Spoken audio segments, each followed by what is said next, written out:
오늘 우리에게 주신 하나님의 말씀 보도록 하겠습니다. 레위기 8장 1절로 13절까지의 말씀입니다. 생명의 샘가 3월 15일 수요일 말씀, 아론과 그의 아들들의 제사장 위임식 1번 제사장의 성결법 함께 읽겠습니다. 여호와께서 모세에게 말씀하여 이르시되 너는 아론과 그의 아들들과 함께 그 의복과 관유와 속죄제의 수송아지와 순양 2마리와 무교병 한 광주리를 가지고 온 회중을 회막문에 모으라. 모세가 여호와께서 자기에게 명령하신 대로 하매 회중이 회막문에 모인지라. 모세가 회중에게 이르되 여호와께서 행하라고 명령하신 것이 이러하니라 하고, 모세가 아론과 그의 아들들을 데려다가 물로 그들을 씻기고 아론에게 속옷을 입히며 띠를 띄우고 겉옷을 입히며 에봇을 걸쳐 입히고 에봇의 장식 띠를 띄워서 에봇을 몸에 메고 흉패를 붙이고 흉패에 우림과 둠밈을 넣고 그의 머리에 관을 씌우고 그 관 위 전면에 금패를 붙이니 곧 거룩한 관이라. 여호와께서 모세에게 명령하신 것과 같았더라. 모세가 관유를 가져다가 성막과 그 아래에 있는 모든 것에 발라 거룩하게 하고 또 제단에 7번 뿌리고 또 그 제단과 그 모든 기구와 물두멍과 그 받침에 발라 거룩하게 하고 또 관유를 아론의 머리에 붓고 그에게 발라 거룩하게 하고, 모세가 또 아론의 아들들을 데려다가 그들에게 속옷을 입히고 띠를 띄우며 관을 씌웠으니 여호와께서 모세에게 명령하신 것과 같았더라. 아멘. 7장까지 우리는요, 그 구약의 5대 제사에 대한 규례를 우리는 들었어요. 말씀으로. 그러면서 이제 8장에 접어들면서 그 제사를 집례하는 제사장, 대제사장과 그 제사장의 그 위임식을 우리는 이제 보게 되어집니다. 이 말씀을 보면서 그런 생각이 들었어요. 제가 좀 더 젊었을 때, 뭐 20대 때나 30대 초반에 그런 생각을 가졌어요. 나름 영적이다라고 하는 것은 그 어떤 규례나 그리고 형식 뭐 이런 것들을 타파하는 거라고 생각을 했었어요. 그 당시에. 그래서 무슨 위임식이나 뭐 이런 것들을 어떤 절차, 예식 이런 것들을 좀 하대하는 그런 생각을 가졌던 것 같아요. 근데 저만 그랬던 게 아니라 좀 나름 영적이다라고 하는 사람들은 어떤 예식이나 규례, 질서, 어떤 권위 이런 것들을 잘 인정하지 않는 경우들이 있어요. 뭘 그런 거 하나야 이거죠. 주님 앞에 다 똑같고 뭐 이제 그런 것들이 없어야 뭐 영적이라고 생각하는 경향들이 있는데, 사실 성경을 보면 그렇지 않음을 또 보게 되어진단 말이죠.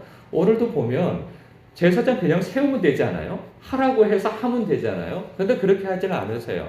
하나님께서 모세를 통해서 모든 백성을 다 불러 모으라는 거죠. 다 회막 앞으로 불러 모으라는 거예요. 얼마나 많습니까? 그 사람들이 한 200만 정도가 된다고 추정하고 있는데 그 사람들을 전부 다 그 회막을 중심으로 하여서 그 앞에 다 세우라는 거죠. 그리고 난 다음에 누구를 세우느냐? 대제사장과 제사장을 세워요. 그래서 아론과 그의 아들들을 첫 번째 대제사장과 제사장으로 세우는데 그들을 그 회막 앞에 세우고 모든 백성이 바라보는 데에서 위임식을 행하게 하는 거죠. 위임식은 항존직을 계속 행해 나갈 수 있도록 그 직분을 주는 어떤 예식이란 말이죠. 여기에서 2절에 보니까 준비물을 말씀하세요. 그래서 너는 아론과 그의 아들들과 함께 그 의복에 대해서는 6절부터 소개가 되어지고 또 13절에도 소개가 되어져요. 제사장의 의복과 관유, 이 관유는 성물과 그리고 하나님께서 택하신 특별하게 어떤 일의 직분을 수행하는 사람들에게 부어져서 그를 성별하는 데 쓰이는 기름입니다. 그리고 속죄제의 수송아지와 순양 2마리와 무교병 한 광주리를 가지고, 이것은 제사장이라 할지라도 하나님 앞에 범죄함이 있을 수 있으니 미리 그 속죄를 하는 거죠. 깨끗하게 하기 위한 짐승을 준비하라 이렇게 말씀하고 있어요. 그래서 3절에 보니까 온 회중을 회막문에 모으라 이렇게 말씀하세요. 그리고 4절에 모세가 여호와께서 자기에게 명령하신 대로 하며 회중이 회막문에 모였더라. 5절 모세가 회중에게 이르되 여호와께서 행하라고 명령하신 것이 이러하니라 하고 이제 예식을 진행해 나갑니다. 그 예식이 굉장히 성대하죠. 성대하고 그리고 화려합니다. 지금 보면은 별게 아닐 수도 있는데 이 당시에는 성대하고 화려한 거예요. 그래서 6절에 보니까 준비하라고 하는 그 의복을 이렇게 입혀주는 거죠. 그래서 6절에 보니까 모세가 아론과 그의 아들들을 데려다가 물로 그들을 씻기고, 사실 뭐 그 자리에서 목욕을 시켰겠어요? 미리 다 준비하게 하죠. 미리 다 며칠 전부터 몸을 정결 의식을 치러서 깨끗하게 하여서 나와야지 거기에서 그냥 엉겹결에 이끌려 나왔다가 목욕을 거기서 하겠습니까? 전에 여기서 뭐 다 벗겨놓고 목욕을 시키기보다는 이렇게 약식으로 목욕을 한다고 하는 그런 어떤 그 물두멍에서의 그 어떤 깨끗함 정결 의식을 치렀다는 생각이 들어요. 그래서 이렇게 물로 그들을 씻기고 아론은 대제사장입니다. 그래서 제사장과 좀 구별된 옷을 입혀요. 그래서 아론에게 속옷을 입히며 띠를 띄우고 겉옷을 입히며 에봇을 걸쳐 입히고 에봇에 장식띠를 띄워서 에봇을 몸에 메고 또 흉패를 붙이고, 이 흉패는 이 12지파를 상징하는 보석이 12보석이 이렇게 박혀 있죠. 그래서 그 흉패를 붙이고 흉패에 우림과 둠밈을 넣고 그의 머리에 관을 씌우고 그 관의 전면에 금패를 붙이니 곧 거룩한 관이라 여호와께서 모세에게 명령하신 것과 같았더라. 여러분 한번 연상해 보십시오. 이것이 흡사 무슨 옷, 누구의 옷과 같습니까? 왕의 옷과 같습니다. 굉장히 화려한 거죠. 지금 보면 그렇게 또 화려하지 않을 수 있어요. 그러나 고대 시대 때에 이 황금 띠를 두르고 그 의관을 정제하는데 평민들이 이렇게 입을 수가 없었단 말이죠. 그럴 때 특별하게 구별되어진 옷을 하나님께서 입혀주신 데에는 성별되어지고 구별되어진 모습을 보이기 위한 거예요. 다른 사람과 똑같은 옷을 입으면 그 사람이 제사장인지 또 대제사장인지 아니면 평민인지 어떻게 압니까? 알 수가 없죠. 그래서 옷을 구별하여 입힘으로 인하여서 저가 대제사장이다. 그리고 13절에 보니까 모세가 또 아론의 아들들을 데려다가 그들에게 속옷을 입히고 띠를 띄우며 관을 씌웠으니 여호와께서 모세에게 명령하신 것과 같았더라. 대제사장과는 조금 차등이 되어지는 옷을 입혀줘요. 그렇지만 그 옷도 특별하게 준비되어진 옷이고, 그리고 대제사장보다는 못하지만 평민보다는 훨씬 뛰어난 옷을 입혀주신 거죠. 그러므로 인하여서 사람들로 하여금 저가 대제사장이고 제사장이다 라는 것을 보여줌으로 인하여서 그 권위를 세워주시는 거죠. 그러니까 권위주의는 좋지 않아요. 그러나 권위는 하나님께서 세워주신다는 거죠. 지나친 어떤 허례허식의 그런 뭐라 그러죠? 예식, 절차는 옳지 않을 수 있어요. 그러나 하나님 안에서 행하는 그 권위를 세워주기 위한 예식은 필요하다 하는 거죠. 그래서 그런 걸 뭘 필요해요? 그냥 하면 되지. 돈 들어가고 뭐하고. 그렇지 않다는 거죠.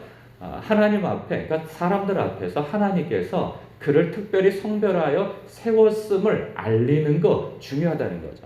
그래서 저는 그런 생각을 해봅니다. 우리가 앞으로 세례를 받을 때에도 그렇고, 그리고 어떤 직분을 받을 때도 그렇고, 분명하게 그것이 하나님 앞에 구별되어진 예식임을 알리고 사람들 앞에 그 권위를 세워주고 하나님께서 인정하신다는 표를 충분히 보여줘야 한다 하는 거예요. 교회가 자꾸 예산이 적고 한다고 해서 너무 빈약하게 하는 것은 또 옳지 않다 하는 것이죠. 할 것은 하면서 하나님의 마음을 그렇게 대변해주는 그런 예식도 필요하다는 생각을 가져봅니다. 그러면서 여기에서 우리가 묵상할 포인트는 또 무엇인가 이런 생각도 해봐요. 대제사장은 예수 그리스도를 의미하죠. 그래서 예수님께서 초림으로 오셨을 때에는 그 모습이 보통 사람보다도 더 낫거나 그렇지 않으셨어요. 굉장히 평민 이하나 평민 정도로 그 모습으로 오셨기 때문에 사람들이 주목해 보질 못했죠. 그러나 예수님께서 재림하실 때는 달라요. 요한계시록에 보면 예수님이 어떤 모습으로 비춰지는지가 나오죠. 왕과 같은 모습으로, 그러니까 그러한 모습으로 나온단 말이에요. 빛이 그냥 쏟아져 나오고 그 의관 정죄하심이 그 예수님께서 초림해서 성육신 하여서 오실 때 그런 모습이 아니라는 거예요. 그래서 요한이 예수님 공생애 때 예수님을 사랑을 받은 요한이 뭐 예수님의 품에 안기고 아양도 떨고 막 친밀하게도 굴고 그랬잖아요. 그런데 그 요한이 노년에 반모섬에서 이 다시 오실 예수님의 그 영광을 보면서 어떻게 되어집니까? 그 앞에 엎드려져 버리죠. 머리도 못 들어요. 그러니까 그만큼 하나님의 영광이 예수님에게 있다는 거죠. 그래서 대제사장을 예표하는 그 의관이 되어질 것이고 13절에는 이제 제사장, 즉 그 제사장은 연상되어지는 바가 있죠. 누굽니까? 그 제사장이? 목사님입니까? 아니에요. 성경은 목사님이라고 얘기하지 않고 그 제사장은 모든 예수 그리스도를 믿는, 그래서 성령의 내주에 계시는 성도를 일컬어서 너희는 왕같은 제사장이요 라고 말씀하고 있죠. 그러면서 너희들은 거룩한 나라여 그의 소유가 된 백성이니 왜 하나님께서 하나님의 백성을 예수 그리스도 안에서 왕같은 제사장으로 세워줬는가? 그것에 대해서 베드로전서 2장 9절에는 이렇게 말씀하고 있어요. 그 이유는 너희를 어두운 데서 불러내어 그의 귀한 빛에 들어가게 하신 이의 아름다운 덕을 선포하기 위함이라는 거예요. 그러니까 우리가 어둠에 있었잖아요. 그런데 우리가 귀한 빛, 즉 영광의 빛, 영생의 빛으로 걸어 들어간 자라는 거예요. 그래서 빛 대신 하나님의 영광 속에서 살아가는 우리가 그것을 누리고 기뻐하는 가운데 이제는 내가 이전에 어둠에 있었던 것 같이 지금 어둠에 있는 사람들에게 그의 귀한 빛에 들어가게 하신 그 아름다운 분, 참으로 우리를 사랑하시는 분, 우리에게 은혜 베푸시고 복 주시고 우리를 지키시기 원하시는 그분의 아름다운 덕을 선포하게 하기 위하여서 우리를 제사장 삼으셨다는 거예요. 왕 같은 제사장을. 여러분, 우리가 이 구약시대 때처럼 이렇게 의관을 정죄하고 평온적으로 보이는 그러한 것은 아니지만 우리는 더 고귀한 옷을 입었다는 거죠. 더 거룩한 옷을 입었다는 거죠. 그 옷이 무엇입니까? 바로 예수 그리스도로 옷 입혀졌다는 거예요. 갈라디아서에서는 이렇게 말씀하고 있어요. 우리가 이 예수 그리스도와 연합하여 세례를 입은 것은 곧 예수 그리스도로 옷 입은 것이라 이렇게 말씀하고 있단 말이죠. 우리는 육적인 눈으로는 보이지 않아요. 그러나 우리는 예수 그리스도를 믿음으로 해서 우리가 예수 그리스도로 옷이 입혀졌다는 거예요. 그래서 제가 자주 말씀드리지만 하나님께서는 우리를 바라보실 때 있는 그대로로 보시는 것이 아니라는 거예요. 우리가 그것도 은혜가 되죠. 우리의 있는 모습 그대로 우리를 보신다고 하는 것이 너무나도 감사한 일이지만 그 정도가 아니라는 거예요. 우리를 바라보실 때 예수님으로 바라보신다는 거예요. 독생자로 바라보신다는 거예요. 왜? 예수님으로 옷을 입혀놓으셨거든요, 우리를. 그렇기 때문에 여러분 가까이서 보면은 구별이 되어지지만 멀리서 보면 다 어때 보입니까? 다 예수님으로 보이는 거예요. 이것은 하나의 조크고요. 그러니까 우리를 하나님께서 바라보실 때 그 마음, 그 시각으로 바라보신다는 것을 우리는 인식해야 한다는 거죠. 이 인식이 없으면 우리는 속아요. 왜? 사람들의 시각으로 자신을 보려고 하거나 혹은 자신이 살아온 배경을 통해서 자신을 판단하고 보려고 한단 말이에요. 그런데 하나님의 시각을 덧입지 않으면 우리를 자꾸 그렇게 속는단 말이에요. 아유, 너가 뭐가 있어? 네가 뭐 가진 게 있어? 네가 뭐 배운 게 있어? 네가 뭐 할 줄 아는 게 있어? 네가 뭘 할 수 있어? 이런 시각으로 우리 스스로를 보거나 우리가 뭔가 세상보다 조금 나은 구석이 있다면 또 교만해지게 되어지는 거죠. 우리는 그런 시각으로 자신을 보는 것이 아니라 하나님께서 우리를 예수 그리스도로 옷 입히셔서 우리를 거룩하게 하셔서 하나님의 그 아름다운 덕을 선포하게 하시기 위한 제사장으로 부르셨다고 하는 시각을 가져야 한다는 거죠. 그래서 여러분들은 예수 그리스도를 믿었을 때 관유, 즉 여기에서 이렇게 딱 직접적으로 비유를 할 수는 없지만 관유를 부어주시잖아요. 10절과 11절에 보면은 성별시켜주기 위한 그러한 관유를 뿌리라고 해요. 부어주라고. 그러니까 성막과 그 성전 기물을 발라서 세상과 다르다고 하는 그러한 성별을 의식을 치르고요. 또 대제사장과 제사장에게 그 관유를 뿌려줌으로 인하여서 너희는 성별되어졌노라 이렇게 선포해 주는 거죠. 그런 것처럼 우리가 예수를 믿음으로 말미암아 우리 안에 성령이 내주에 계시고 우리가 살아가면서 그 성령님을 의지함으로 말미암아 우리가 성령으로 기름 부어진 사람들이라는 거죠. 그렇게 성별되어진 사람임을 인식하여야 한다는 거예요. 그럴 때 우리가 하나님의 그 아름다운 덕, 우리를 아끼시기 위하여서 당신의 독생자도 아끼지 아니하시는 사랑을 가지고 계신, 그래서 우리를 구원하시기 위하여서, 그러니까 독생자를 통하여서 우리를 구원하시겠다고 하는 그 유일한 방법이 곧 복음 아니겠어요? 그 기쁜 소식을 받은 자로서 우리가 우리 주님을, 하나님을 자랑하고 선포하여서 세상 사람들을 하나님께 연결시켜주는 제사장인 거죠. 여러분, 선지자와 제사장은 다릅니다. 선지자는 그 영적인 암흑기에 하나님의 그 말씀을 대변하는 사람입니다. 선포하는 사람이죠.